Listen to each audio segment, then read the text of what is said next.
Welcome back to the channel, guys. I appreciate y'all stopping through, man. Today we are going to be going over Indianapolis by the man Steezy. Now, Steezy's tracks this year have been absolutely phenomenal. Some of the best free replicas that have came out in quite a while. You know what I mean? And I have been thoroughly enjoying all of them, and from the feedback that we've gotten and everything, it seems like the majority of people have been enjoying these as well. Now, as far as this track, there is one section in particular that I'm not the biggest fan of the way it turned out, but we'll talk about that in a little bit when we get to the things we like and the things that we don't like. So we'll talk about that in a little bit. But before we get any further in the video, make sure you go down below, hit the like button, hit that subscribe button, join the team, join the Discord if you have not, and also go check out my man Cade Suspension and pick up some of his suspensions, man. He's got some free ones, he's got some paid ones. All around, they're great suspensions. So definitely go check him out. The link to his Discord is down below. And go check out the homie RC Designs. He keeps me laced with some fire gear. Always coming through, man. Just both of those guys do amazing work. And if you have not yet, make sure you hit that like and subscribe button. I can't remember if I mentioned that in this take or the last one. But some of the things I enjoy about this track, man. One, I enjoy the overall flow and how he's got the ruts on the inside and the different line choices, right? Two, the stadium is very, very good. So the overall feel and the placement of the objects and the stadium and the crowd and just the whole vibe that sets the tone for the track itself, I enjoy all of that. I really do. They did a great job on all of that. And three, I enjoy the texturing job that I did, man. I think I did a pretty decent job on it. Now, the norm is not coming through the way it was before I sent it to Steezy, so I'm not sure exactly what happened on that front. But it still looks pretty good. You know what I mean? So shout out to Stone Rider for the sauce. And then I really enjoy, like I said, the way it rides. You know what I mean?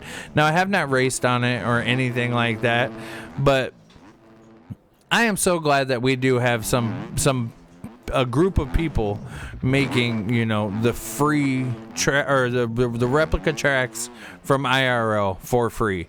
There's just so many different variations of the Supercross tracks this year. I could only hope and dream that maybe PCK does the outdoors and obviously JV and them are gonna do it. You know what I mean?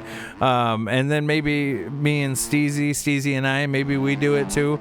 So I'm hoping that we have the same amount of outdoor replicas that we've had for the Supercross replicas. Now, I do think Supercross replicas are a little bit easier to do than outdoor replicas, but I don't think that it's impossible to make sure that we get the outdoors done. We are going to try, I think, but we're going to see where that takes us, man. And it's coming up a lot quicker than I thought. I think it starts in like May, so we got like a month and a half, man. So that's gonna be kind of wild. I've been checking out Fox Raceway and just trying to get a feel for how we're gonna do the height map and everything like that. Me and Steezy need to talk a little bit more about it and coordinate a little bit. But other than that, I think that even if we don't get every single round, I know for a fact that we're going to at least do one. You know what I mean? So we'll see where that takes us, and we'll cross that bridge when we get there. But the one section that I don't like, I will actually bring up when I get to it, because I do want to point it out. Steezy, it's not attacking you, so don't take that. I know you're going to watch it. Don't take this as an attack. It's not attacking you, and I'm not talking crap about the track at all. It's just one little section that I noticed from IRL to this that it just feels off, and that's this section right here. I feel like the jumps are just too small going into it and not allowing the flow through it that they had IRL. In IRL, they had you go to the right side and I don't know. I just feel like it's not flowing the same way it does in the IRL. Now, I haven't ridden the ARL version yet, so I don't even know if the ARL version has the flow the way it did. But for the most part, the rest of the track is pretty dead on to what it was in real life. You know what I mean?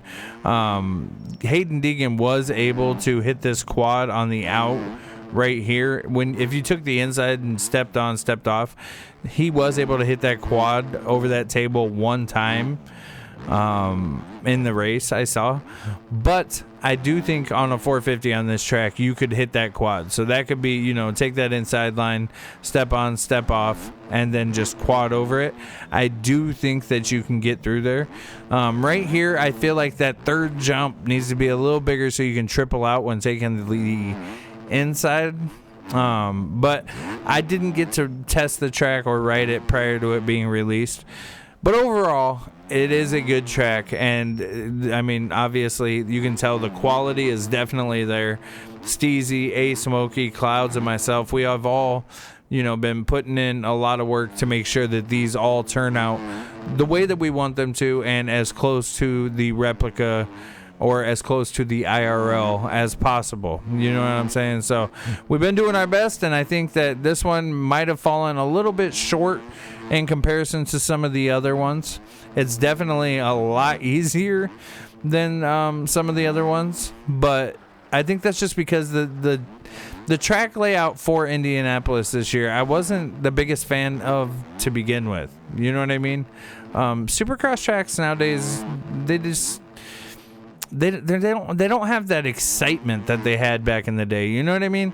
Like them old school Supercross tracks just had so many big lines, so many different things that you could do. And I know it's for rider safety. We should have put an invisible wall right there. But I know it's for rider safety and stuff like that. But I just really feel like, you know, that old school Supercross, man, I miss that, you know. And I was really hyped. I did see there is a free, like, old school series, like, that's mixing 2005, 2014, 2007 different tracks in. And I did go ride them and was gonna do a video on them. I always get somebody in the comments talking crap every time I say my opinion, but I'm gonna say it. I just didn't feel like they were up to par with what I would want from a series of that sort. You know, I really would love to do an old school, like, just all 2007 Supercross, you know what I mean? Do the whole season. I would love to do that. I think that would be absolutely phenomenal on fire. But I think it's the Racecraft series is the one I'm talking about. I'm not trying to bash the tracks. I'm not going to say anything bad about them. It just, I don't think they turned out the way that I was hoping they would have. You know what I'm saying? So that's why I haven't done any videos on those. There are some of those parts on them that just feel way too overscaled to where, you know, 450s pretty much are going to be the only ones that are able to do it. But this is on the MXB mods right now, and it is free, and it is a replica of 2025 Indianapolis. So let me know what you guys think down below in the comments. Make sure that you guys go check this track out, and yeah, man, y'all hit that like button, hit that subscribe button. Have a great day. Peace.